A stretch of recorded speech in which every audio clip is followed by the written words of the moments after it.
family.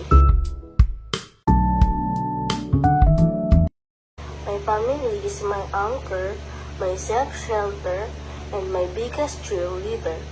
My mommy and daddy, my brother, me, and my best friend. We are always there for each other.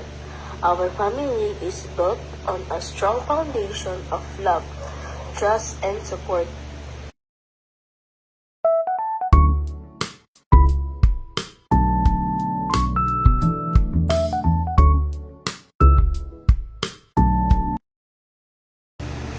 My daddy Rico is the protector, the provider, and disciplinarian in the family.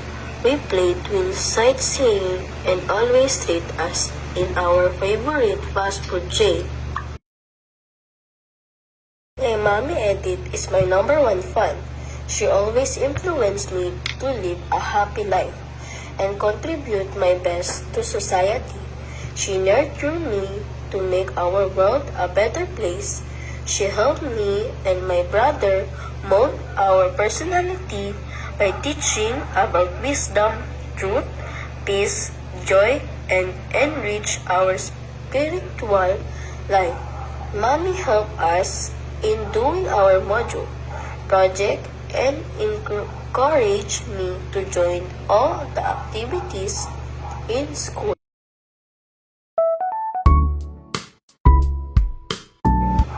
My youngest brother, Alden, is 8 years old and grade 2 student.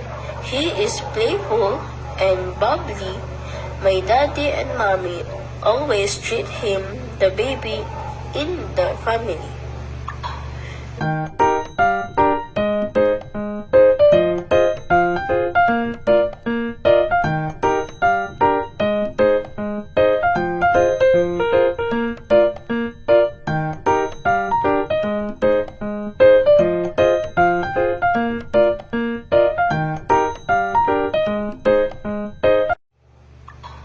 Me as a daughter, help my mommy clean the house, especially when she is busy doing her work from home job. I also help my daddy message his food and back when he arrived at home after a day of work. As a sister to my only brother, I help him in doing his assignment in school. We play together. We have the same hobbies, which is swimming and play in the kids zone. I love my brother as much as he loves me.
No matter how busy my mommy and daddy are, they make sure that we have time to take a day off, to have fun, and go to church.